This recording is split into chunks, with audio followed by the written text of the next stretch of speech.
Hey, ladies and gentlemen, this is Carmine Sabio for Explain America, and Secretary of State Marco Rubio just dropped the hammer in a big way, and let me tell you something. It was beautiful to see. Before we get started, please make sure you like, comment, share, and subscribe. Those little things really help us out, and they help our channel continue to grow. Understand this, I am a proponent of free speech. I believe you are. I believe any real patriotic American believes in free speech, even the worst speech, even the most vile, repugnant speech should be free. And it should be free from the government putting people in jail for it, giving them fines for it, like they do in other countries. Well, guess what? Democrats are now crying free speech, but the truth is the government did nothing wrong here. See, yesterday was Charlie Kirk's birthday.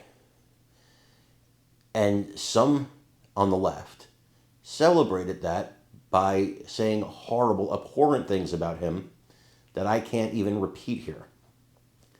But they were evil. They weren't just disagreements. They were evil things about where they hope his soul is right now. And believe it or not, even worse than that. But some of those people were here on student visas, foreign visas, working visas. They need to know what administration they're dealing with now. This is not Joe Biden's America anymore. So when we found out and reported that these foreign-born people on visas were saying these horrible things about Charlie Kirk, the State Department under Marco Rubio reacted swiftly, revoking those visas and sending these people packing. You have a right to say whatever you want to say, but you don't have a right to say it in this country if you weren't born here. I want you to watch this and really let me know what you think in the comments. So the State Department has revoked 6 visas from foreigners who made vile comments about Charlie Kirk's assassination. The move comes as President Trump awarded Kirk the Presidential Medal of Freedom yesterday. Lucas Thompson joins us live from the White House. Good morning, Lucas.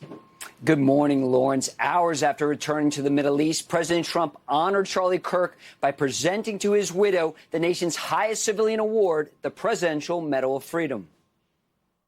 In the days since Charlie's killing, we've seen exactly why our country so dearly needed his example. We've watched legions of far-left radicals resort to desperate acts of violence and terror because they know that their ideas and arguments are persuading no one. They know that they're failing. They have the devil's ideology, and they're failing, and they know it.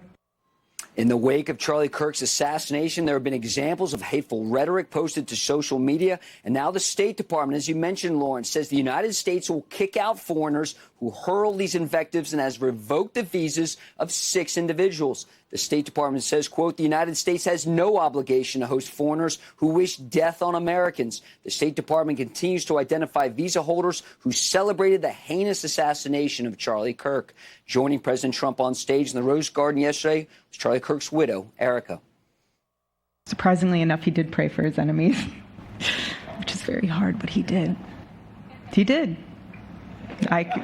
He did. No one else, I mean, I saw him do it. No, he never did it in front of anyone else, but I can attest to that. But he also loved people when it was inconvenient. And he ran his race with endurance, and he kept the faith. And a short time later, with Erica presiding in the Oval Office, President Trump signed a proclamation declaring October 14th a national day of remembrance for Charlie Kirk on what would have been his 32nd birthday, Lawrence. It was a great day, and I'm like the president. You know, sometimes you just can't do it. Thanks, Lucas. You bet. All right, so Attorney General